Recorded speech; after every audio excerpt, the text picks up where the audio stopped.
Olá, hoje é quinta-feira, 24 de janeiro. E está no ar a Conexão TV Unicinos. No dia do aposentado, veja no Conexão como se preparar para a chegada desse momento. No estúdio tem um bate-papo sobre o direito do aposentado e você vai conhecer também a história de quem não quer parar de trabalhar. A gente fala ainda sobre a contratação de pessoas com mais de 50 anos. E você confere a previsão do tempo para esta sexta-feira em todo o estado. O Conexão TV Unicinos está começando, fique com a gente.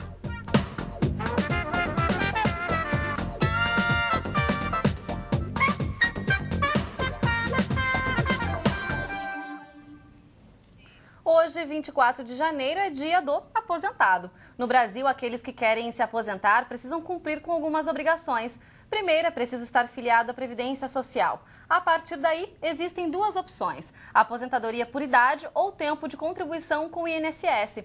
Para os homens, a idade mínima é 65 e para as mulheres é 60. De acordo com dados oficiais, são mais de 20 milhões de aposentados no Brasil.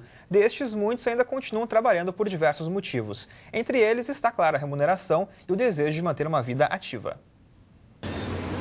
O desejo de se aposentar e poder descansar depois de tantos anos trabalhando é comum a muitas pessoas. Mas você, de alguma forma, planeja a aposentadoria? E depois, pretende curtir o merecido descanso ou então acha que a rotina vai fazer falta e vai continuar trabalhando? Creio que não parar, voltar a estudar, que eu tenho vontade de fazer outras faculdades, outros cursos e seguir sempre estudando, enquanto a cabeça e o corpo conseguirem. Na minha concepção, acho que sim. Acredito que faz falta. Que eu não ia conseguir preencher só com lazer, entendeu? Ficar parado. Eu acho que o trabalho é uma terapia. E para quem já é aposentado, como é enfrentar essa mudança na rotina? A gente no início dá um troço meio diferente, né? Acostumado àquela rotina diariamente, né? Tu muda assim de uma hora para outra, então a gente sente no início, mas nada que não possa continuar. Eu fiquei uns 3, 4 meses assim sem fazer nada. E senti uma necessidade muito grande de voltar depois de 34 anos de trabalho. Então, para mim foi interessante retornar. De acordo com esta psicóloga, cada pessoa lida com a aposentadoria de maneira diferente. E a forma como reage depende de como lidam com o trabalho durante a vida toda. Para ela, o ideal é conseguir olhar para trás e, de alguma forma, planejar o que fazer daí para frente.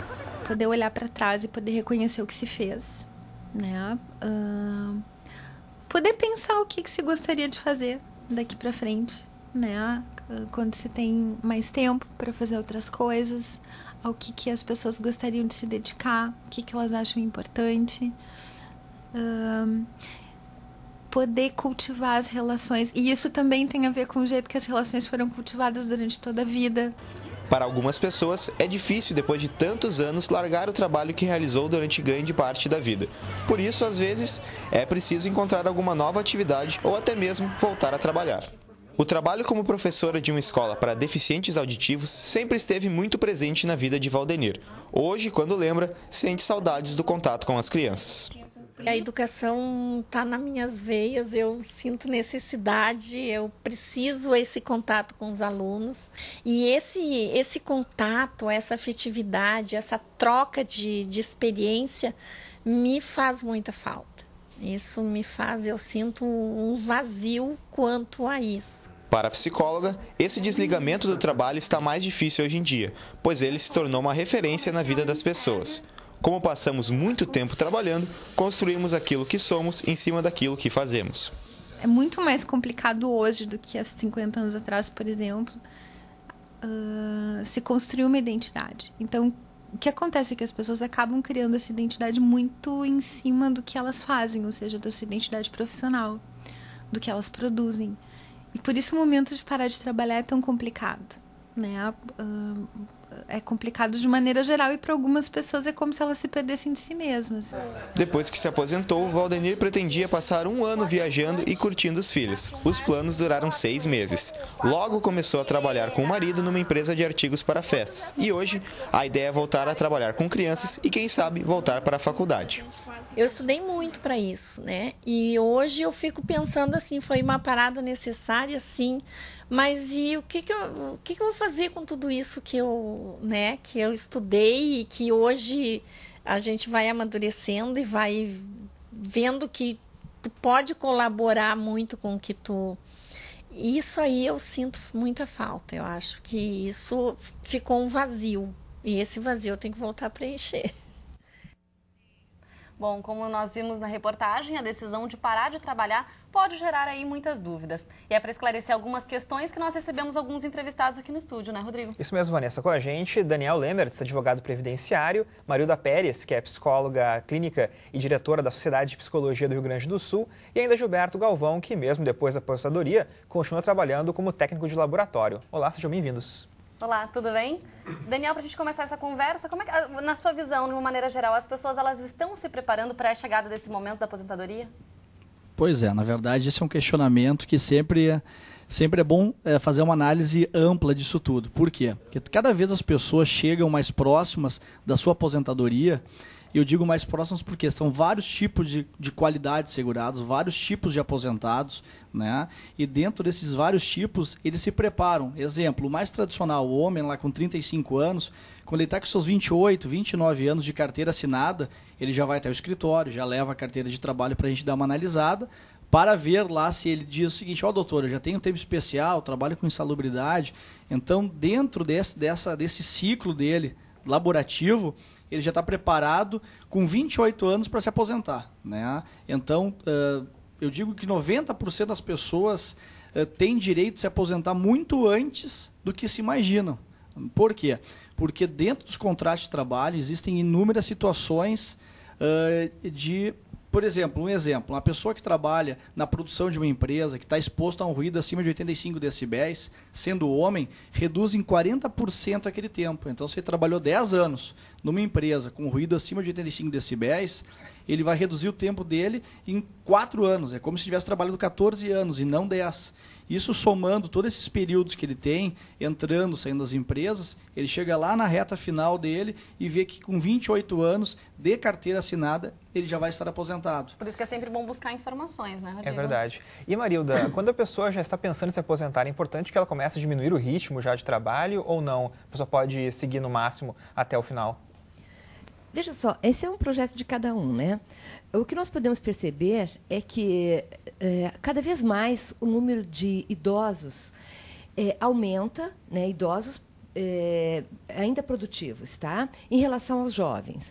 Então, a pessoa hoje se aposenta entre 50 e 60 anos, mas tem uma expectativa de vida de mais 30. Então, não quer dizer que ela deixe de ser produtiva, né, aos 50 e 60. É uma realidade que difere muito de 30, 40 anos atrás. Agora, o projeto para aposentadoria, ele não é padrão, ele difere de pessoa para pessoa. Existem pessoas que se acham no melhor momento de produtividade, de produção intelectual, de aperfeiçoamento da profissão e não querem jogar tudo isso fora, né?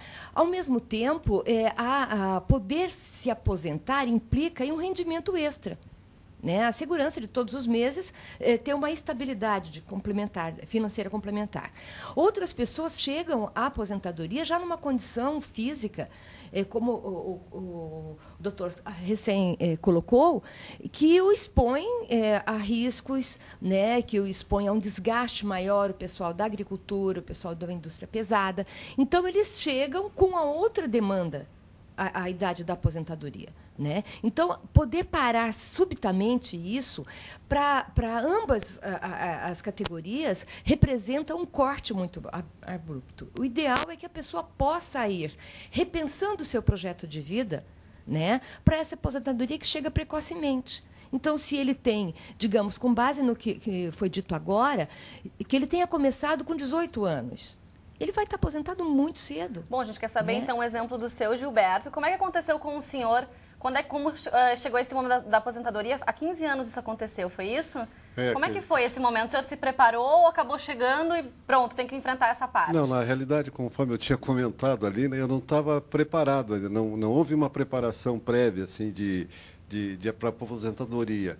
Eu me senti no tempo aposentado já. Quando eu senti que pela carga de trabalho, o tempo de trabalho que eu já tinha, eu já estava bem próximo da aposentadoria. Então, não houve uma preparação para a aposentadoria, né? Quando ela chegou assim, ela desceu de paraquedas para mim. Né? E o senhor continuou trabalhando por causa da questão financeira ou porque não conseguia parar de ficar por exemplo, em casa, trabalhar? Esse aspecto tem que ser considerado, a questão financeira e a ociosidade. Né? A ociosidade, porque nessa terceira idade eu tenho muito medo de ficar sem fazer nada e isso aí pode trazer outros tipos de coisa, né? Que é natural, né? Que possa trazer, né? Na minha vida. Então, e tenho condições, capacidade de estar trabalhando, então... Se manter ativo é importante também, né? A atividade é importante porque ela te traz, né? Dia a dia te traz novas perspectivas, né? E, Marilda, a gente vê assim, existe diferença entre os homens que se aposentam e as mulheres que se aposentam, porque a gente sabe que a mulher exerce a dupla jornada. Então, muitas vezes, se ela tem mais tempo para se dedicar à casa, à família, ela vai até achar bom. E tem essa diferença com o homem, o que a gente poderia pensar a respeito disso? A mulher sempre teve essa dupla jornada e conquistada, inclusive, né, quando a mulher sai para o mercado de trabalho definitivamente, mas ela nunca botou essa como única identidade. Ela fica como mãe, como esposa, né, como avó, ela tem outras formas de poder se realizar. O homem, ele rotula muito o seu trabalho, ele cola a identidade à profissão. Entende? Então, a gente pode observar que as mulheres, quando se aposentam, elas se libertam de uma dessas jornadas. Então, elas têm liberdade para participar de grupo de danças, interações de terceira idade, viagens, tudo mais. E o homem, ele não consegue. Ele tinha uma identidade única, assim, prioritária, né? E da qual ele não consegue se libertar porque as perdas são muitas. Então, nós percebemos isso porque quando o homem se aposenta, ele corta o seu círculo social, né? Ele perde a sua identidade profissional, ele perde o poder aquisitivo. Quer queira, quer não, até questões mínimas, como, por exemplo, ter o vale-refeição, modificam a vida desse homem, né? Sim. E, Daniel, bom, a aposentadoria para o homem são 35 anos, né, de contribuição e para a mulher 30. Quando chega esse período, como a pessoa pode fazer para pedir sua aposentadoria? Na verdade, a gente retorna ao início da nossa conversa, onde essa é a regra geral. Sim. Então, se é o trabalhador urbano, né, homem, 35 anos. Trabalhadora urbana, mulher, 30 anos. Tem algumas exceções, o trabalhador rural, o professor, o trabalhador especial. Por exemplo, um trabalhador especial hoje, 25 anos dedicado à atividade especial, ou seja, insalubre, penosa ou periculosa, ele se aposenta com 25 anos. Por que 25 anos? Que é um cálculo simples, 25 vezes os 40% vai dar os 35 igual. Então, na verdade, como é que funciona? A pessoa que tem a carteira de trabalho já com 35 anos trabalhados num escritório, ela sabe que não vai ter especialidade nisso. Então, basta encaminhar a sua carteira de trabalho diretamente ao INSS. Hoje tem duas formas muito simples de serem feitas. 135, que é o telefone da Previdência Social, que é gratuito, ou pelo site do inss.gov.br, tu faz o agendamento eletrônico, leva a tua documentação, que é simplesmente tua carteira de trabalho. Lá eles vão pegar o CNIS, que é o Cadastro Nacional de Informações do Segurado, onde tem todo o tempo que tu sai, que tu entra. Se tiver algum probleminha de contribuição, porque é muito comum na nossa região, que é uma região produtora, onde tiveram muitas empresas que ao longo do tempo fecharam, não pagaram as contribuições dos seus empregados. E muitas vezes eles nem sabiam disso. Só vão saber no momento da aposentadoria. Isso é um grande problema, porque já tem uma própria súmula do Supremo Tribunal Federal informando que a responsabilidade do recolhimento previdenciário é do empregador. O empregado, ele trabalhou. Então, o fato dele ter trabalhado comprova a aposentadoria por tempo de contribuição. Ele não pode perder por esse tempo que o empregador não pagou. O empregador vai se entender como INSS e não simplesmente o empregado que teve esse problema. Então, é simplesmente encaminhar a carteira de trabalho e esperar a resposta. Tá certo. Bom, a seguir o Conexão segue falando sobre a aposentadoria e se você tem alguma dúvida ou experiência, participe com a gente, né, Rodrigo? É isso aí, Vanessa. Entre em contato pelo facebook.com/TV Unicinos. Já voltamos.